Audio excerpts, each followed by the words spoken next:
everyone. Thanks for joining us for our 10th episode of our Crafty Chat.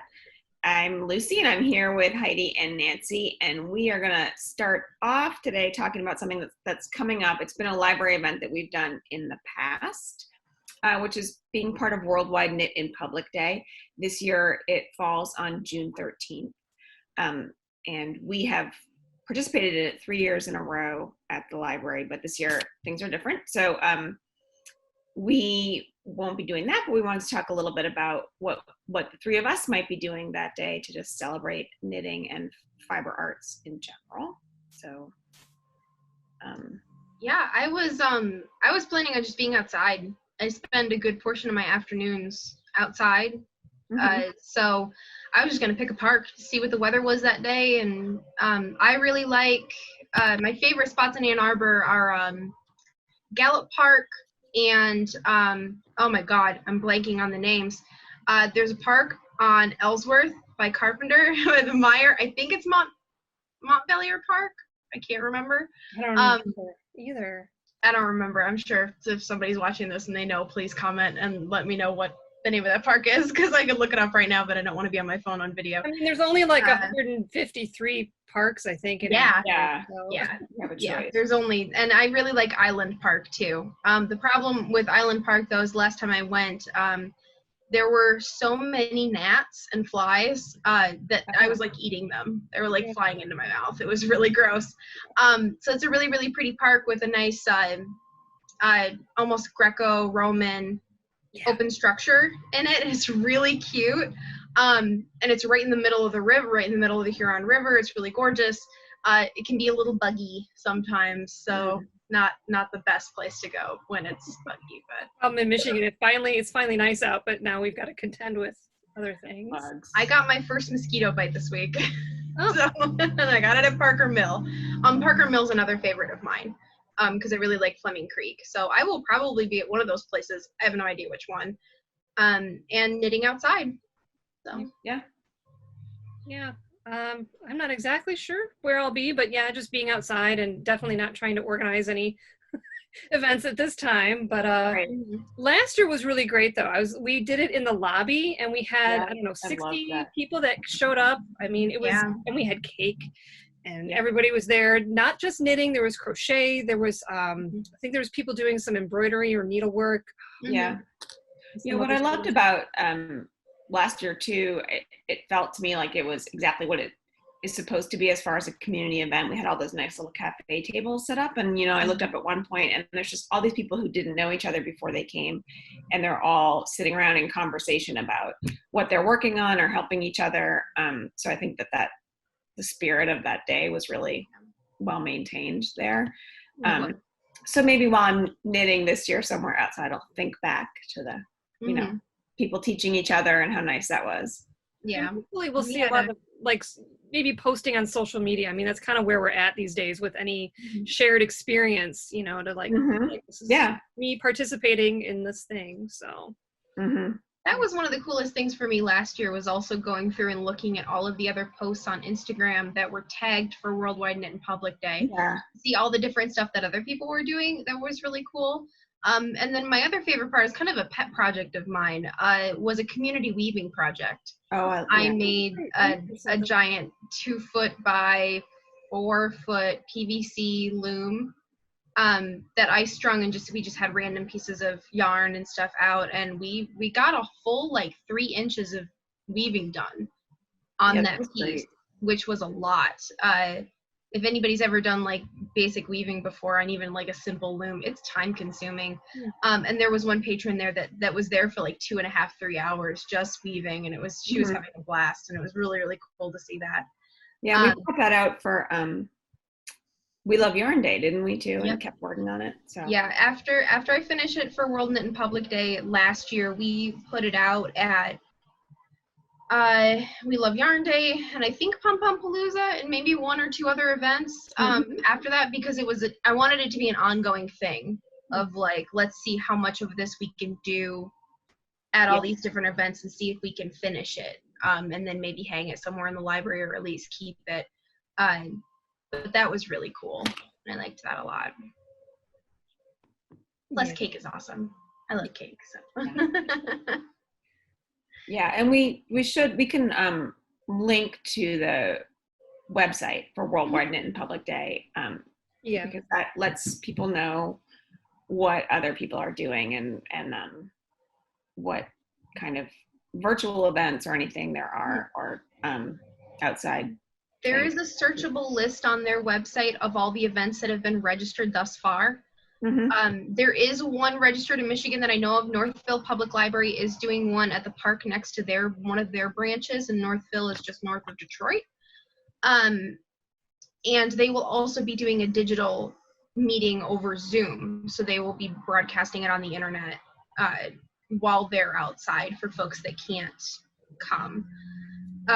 And I don't know if there may be other events in Michigan that are registered between today, which is June 5th, and the 13th.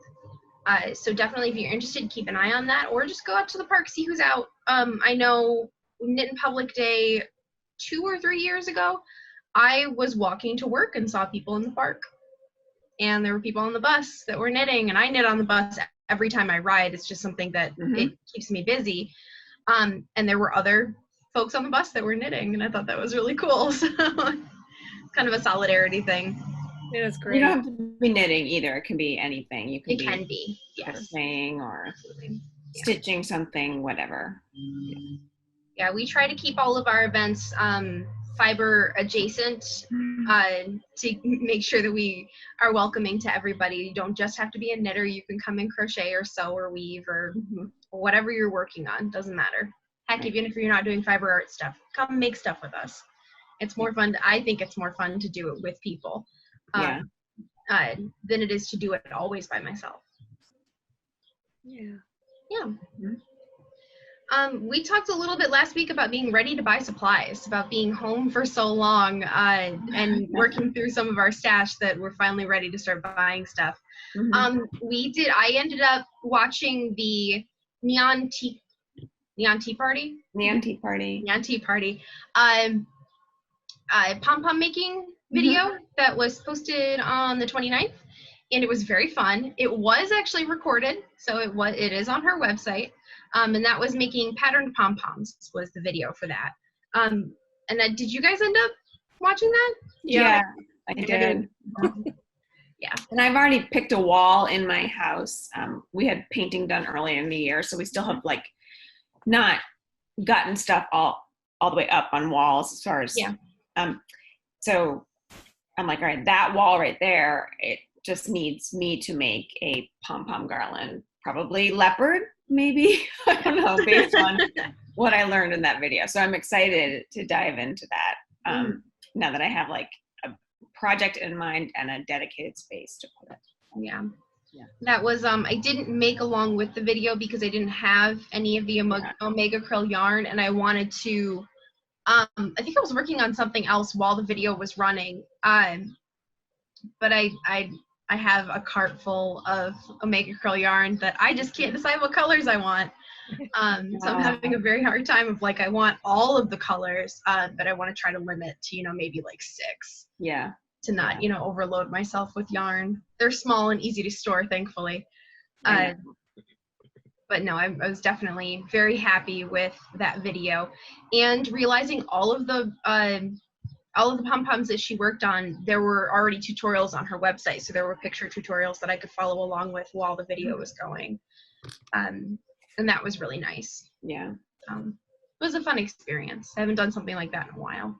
Yeah, it was good to just I did some other stuff while I was watching it, but it was good to just make yourself, I'm gonna take this time out for me to learn this thing. I also loved the way she made all of her pom-poms, her pom-pom pancakes, and didn't cut them till the end. So there could be she didn't have as much time for the big reveal, but it just was kind of aesthetically pleasing to me for her to have all those little almost pom-poms there. Yeah.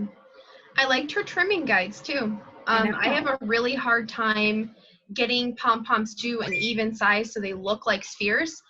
So that was great for me of okay, this might actually be a good shortcut for me to get the pom-poms to actually look like circles instead of oblong or egg-shaped things, which I struggle with a lot. So. Yeah. It does save you on the trimming time. And I just like, now I'm kicking myself that I forgot about it when I did that Pom-Pom 101. I'm like, trimming guides. Easy to forget. I know, but I easy to forget. will like have another Pom-Pom video. So I can be like, so. You can have Pom-Poms 101.2. There you go. Go back in and be like, how to really, perfect your pom-poms. Yeah. You could do Pom-Poms 102. Mm-hmm. Talk about like brushing them out with a slicker brush to get them to be fluffy, doing odd shapes, sewing them together. I didn't do much. I did one that was like bigger pom-poms and how to make a lot of them at one time, like the multi-maker. Oh, right, yeah. Yes. And I think I did joining, but I didn't do like, I know, I really am curious. I would love, I've seen it because I've seen somebody make like a pom-pom house, like how to cut it into a cube shape. I even tried making a heart and that was difficult. So I'm just like, I don't know. Yeah. I don't know. I was trolling through Instagram one day and there's a amigurumi maker and pattern designer that I follow that does these really hyper realistic and very large animals. And she was testing a snout pattern for like I think it was a hyena. And like the head, it's like the sphere of the head was shaped so that it actually had eye sockets and a place for the snout to go. And I was so enchanted of the fact and like a little creeped out because like I find dolls just a little creepy. Like that's really creepy looking, but at the same time fascinating. So I was really excited to see her design process. But that like, because then I was thinking about, sorry, I'm getting off on a tangent, but there's a couple books that were published in the last 2 years of animal face and animal head pom-poms, where they're actually cut to be sculpted. They're sculpted instead of just cut, where they have little eye holes and you put little itty bitty pom-poms in there for the eyes, and it's just like, oh my god, it's so cute. Were they like mounted so they were like heads, like trophies? Yeah, it sounds like a little bit of a like pom-pom taxidermy kind of. A little bit. The designer I believe is in Japan, and they were mounted onto pins, so they were like brooches. Cool, they were just so cute, and I really loved it. I was really excited when I think we bought the book. I may have interlibrary loaned it before we bought it. But I'll try to post that in the comments because it was an adorable book. Speaking of animal heads, I did scare the bejesus out of one of my coworkers at one point because we were talking about crochet and amigurumi, and I was telling her of like I had to run this by my partner, but I saw a project that I wanted to do, and it's a taxidermy unicorn head in crochet, and I wanted to like do that and put it on my crafting wall, and for some reason she thought that I meant a real horse. That I wanted a real unicorn. I wanted to like taxidermy a real horse and turn it into a unicorn. And I was like, no, it's not that weird. I mean, it's still weird. But I just want a unicorn in my crafting room. So we got a good laugh out of that later once we actually cleared it up. But I did scare her very badly, and I had to apologize profusely. It's like, no, I'm so sorry. That's not what I meant. Yeah. So you're gonna buy some pom-pom supplies. That's your. Yeah. How about you? Oh, sorry. Yeah. What about you, Heidi? Well, I've been tempted to buy something like a kit from Hello Bargello, because we were starting to talk about like, oh, we should talk about kits we bought, and I was like, I've actually never bought a kit, and because sometimes I kind of look at a project and I'm like, well, I have some of the supplies, I'll just try and make it myself. But I thought, I don't know, it might be a nice way to like an easier way. Like I won't have to figure out so much. Just buy the kit. It'll have all the dimensions to make like a tissue box or whatever. But I just haven't done that yet because I've been busy with other stuff. I'm working on my daily challenge book and discovered like that's where I needed to buy supplies. Yeah. It was like my acrylic paints, they weren't working very well for mixing colors. Like I was saying before, they were really muddy. I don't know if I said it in the last episode. Maybe it was after chat that we have. But anyway, so I had to buy some new paints. And then my gesso was also just like kind of clumpy and weird. I mean, it's really old. It's probably, I don't even know how old it is, over 10 years old. So I was like, but I had to do the project. I had to work. I'm like, you know what? I know you can make paint. It's DIY. It's totally possible. So I found like DIY gesso.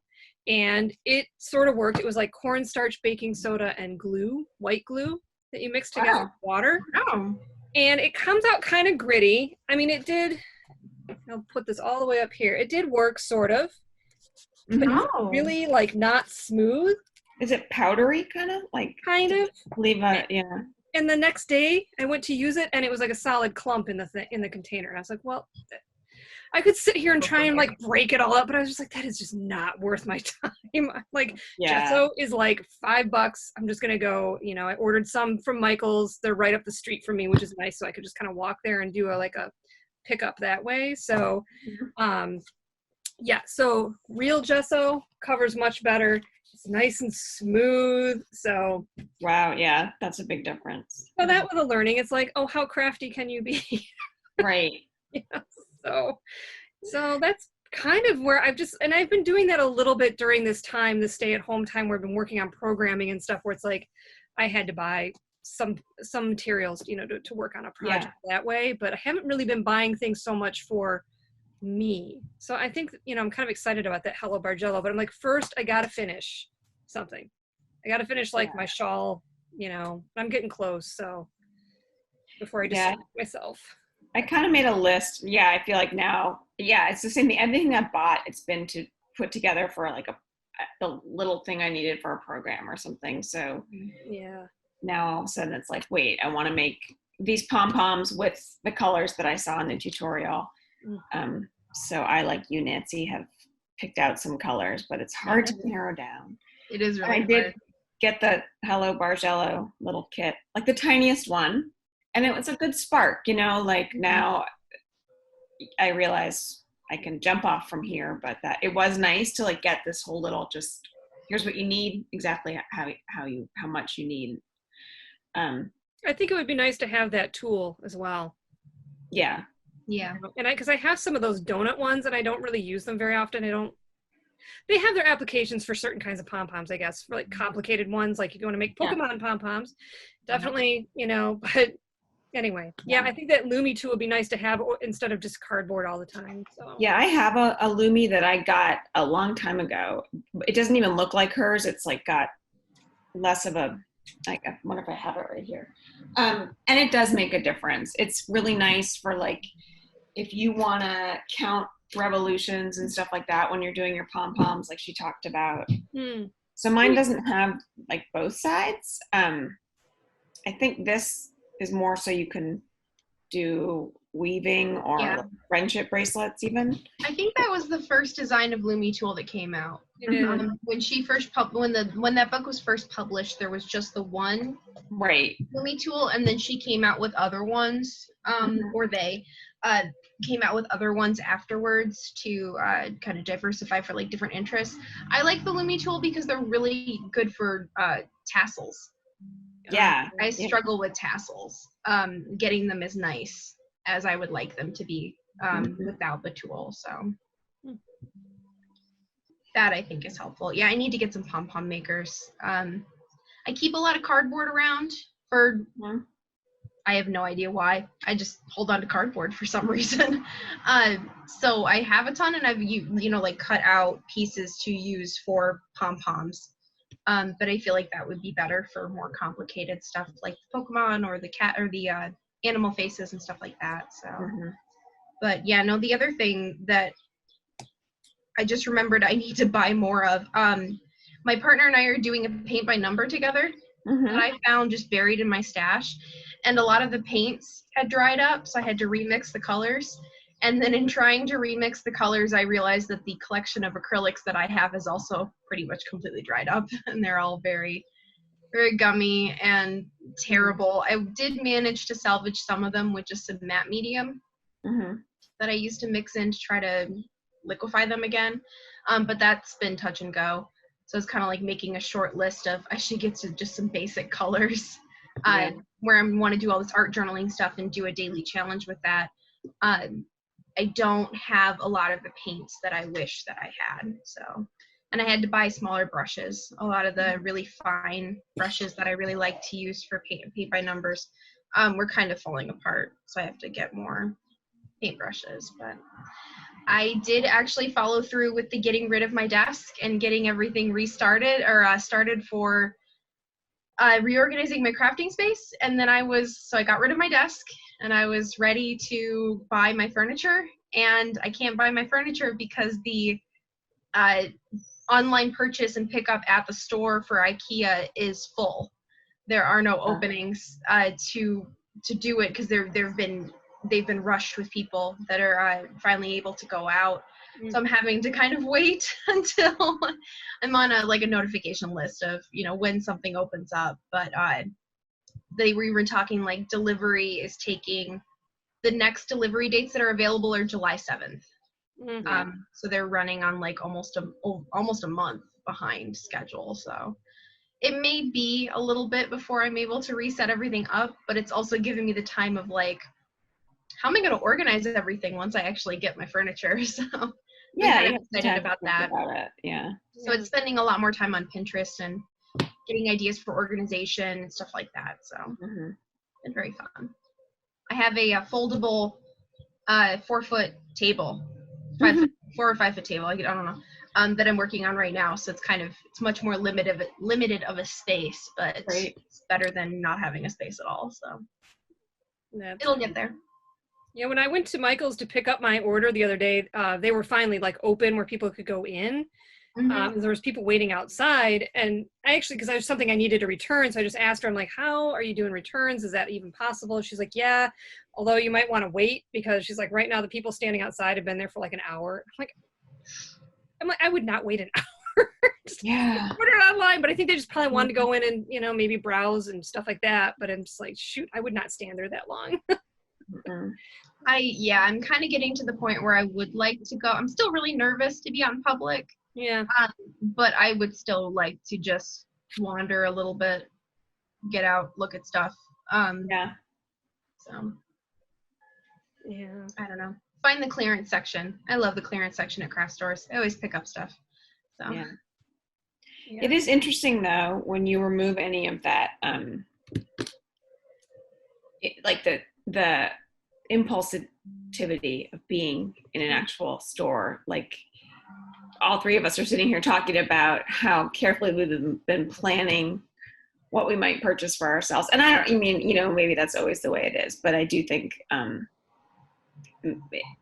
I've put more thought into like making a list of what I want to do, and now thinking, okay, I need to get these certain things to do this. So that's a good thing. Yeah. I do think within the last 2 or 3 years, I'm a little bit more strategic about the things that I buy. I don't do as much impulse buying. When I first started getting into crafting, I do remember doing a lot of impulse buying. Yeah. Of like, just, I don't know specifically what I need or what I like. I'm just going to buy whatever's on sale and hold on to it and hold on to everything. So I ended up with a lot of stuff that I never used and, destashed or gifted to other people. So it was a waste of money in some regards, but in other regards, it was building my knowledge and my stash and supplies that I may need in the future. And that has panned out several times of like, oh, I have this random piece of ephemera that I picked up in a packet on, clearance at Michael's 6 years ago, and I'm now using it. So it does pan out every once in a while. Just don't really know when I'm buying some things, when it's going to pan out. So Yeah. Well, so we were going to check in on speaking of the daily challenge. A while ago I was speaking of the daily challenge. Oh yeah. With all the stuff I had to buy. Speaking of the daily challenge. I'm enjoying it, but it's like, I haven't gotten very far, I guess.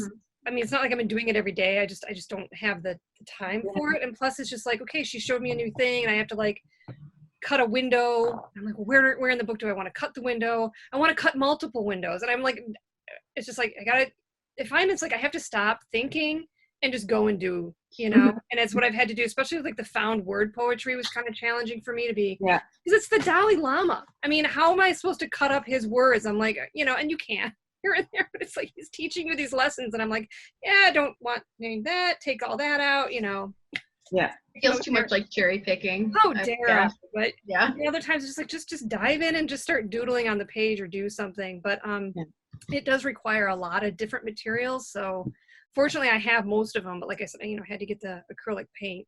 Like having the gesso is just key because that's a really great way to obliterate a page. So you need that. I just started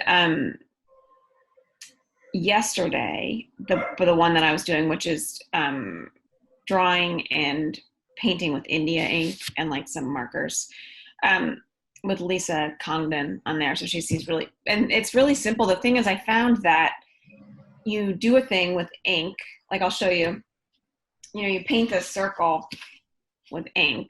Ooh. And then she's like, all right, when it's dry, you're going to do all these lines. Like there's like a sunburst. There's tons of lines I've drawn on there. But I'm like, oh, well, now I have to wait for it to dry. All right, so I'll move on to the second one and paint that, so then I would do, like I did this one, this is the second one, this weird. Oh, wow, I want to do this one. Cool. It was really fun and like meditative though, and it's just, so basically so far it's just been like painting something very simple. So it's kind of fun to get back to, like today you did watercolors in the background. Hmm? Oh, did you use India ink like you're painting with India ink. Mm-hmm. And then here you go in with a white paint pen, but here it was India ink in the back, and then like a micron pen. Yeah. Yeah. That showed you how to like do your lines with, I never would have thought of this, but do a line here, like start dividing it up into quadrants and then eighths, and then so that your lines turn out evenly. I don't know. Yeah. So I've never worked with India ink before. Oh, really? It's been a long time since I have. Yeah. I was in high school. It's fun. The colors are pretty vibrant, and the things are small enough so far where, I found I do like the drawing part probably better than the painting part. It's funny though, like how you're like, you had to wait for something to, like that's what held me up was a lot of the preparation of my book. Right. Because one of the signatures was falling out. So I was like re-gluing that whole, I kind of rebound it. And then I wanted to, I put a new, like, what do you call these? What do you call that first, the part that's stuck to the. Oh, they're fly leaves, fly leaf pages. Oh, yeah. You came in my question, my office once and asked me that question at work. I remember that one day. Heidi, you were like, came in my office and you're like, what is the name of the. Oh, like the sections of a book. Yeah. Oh, that's what you asked. What we like, and it, like nobody could remember. And then finally we're like Googling and we're like, oh yeah, it's a signature. And I'm like, I'm never going to forget that again. But then I was like, I can't remember what you called it. So the fly leaf? Fly leaf. I think so I had to, when I was teaching recycled book journals. Yeah. I had a portion of that curriculum that was, these are the parts of a book. And I think that's what I remember having in my curriculum was it was called a flyleaf page. There may be another industry term for that in publishing, but I'm not sure. Or like end sheets. I think there's Emily who does bookbinding with the library and has done some videos on AADL TV. Yeah. She calls them end sheets sometimes. That makes sense. But then I didn't know if the end sheet was just like that blank, page that you have like at the end. I'm not sure. So. But I was like struggling with that whole like acrylic paint technique because again, I ran out of cling wrap. So I was like, oh, I'll use those really lightweight veggie bags. Like that's similar. It would work. It kind of worked, but not really the same. And then like I needed better acrylics, I felt. And then it was just like, and doing it with black on red was different. And now these pages stick together in the book. Oh no. Like it's, it's all just, it's the title of the book is How to Practice. And so it's just kind of fun and just playing with it. So yeah. Yeah. I can see if you had a devoted art, like I don't have a space in my house that's like I could turn into a studio or devoted art like surface just for me. So I have to get everything out to do this. So that like running into something where it's like you've got to let it dry or prep this. Well, I'm still trying to, I try to always clean everything up and tuck it away because I like to keep the door open to the room so the cats, and so I don't want them walking on something that's, wet paint or. Yeah, I like to put stuff, I have to put stuff away because on my kitchen table usually. So. Oh, yeah. It's right out there. Yeah. Yeah, I struggle with that too because with, I have designated sewing and fiber art space, but the painting space is considerably harder. So like the paint by number that we're doing, it's the get everything out, put everything away, make sure that the drying paintbrushes and the wet paint is away from the cat so that she doesn't walk on it. She did walk on it at one point, and it was very adorable, the little acrylic paw print that was on my kitchen table afterwards. Getting the paint off was not so adorable. But so, you know, it's non-toxic, so I guess it could be worse. But no, it's hard with that because I love it and it's very fun. And that's one of the reasons that I didn't start a 30-day challenge, because I was going to do the art journal 31-day challenge of like, I need to get my desk. I need to get my table set up before I can comfortably do that. Because right now my stuff is all just sitting next to me in boxes. Yeah. So yeah, me too. Yeah. Like I'm planning on keeping them in the boxes, but I would like them to be a little bit more organized than just I've just thrown things into boxes all of the same type and like, oh, I'll organize it later once I actually get my shelves. So, you know, makes me snarl a little bit in my head of like, oh my God. But I've also just been so anxious this week in general that sitting at the kitchen table and doing that paint by number is one of the only things that calms me down. For some reason, it's very soothing.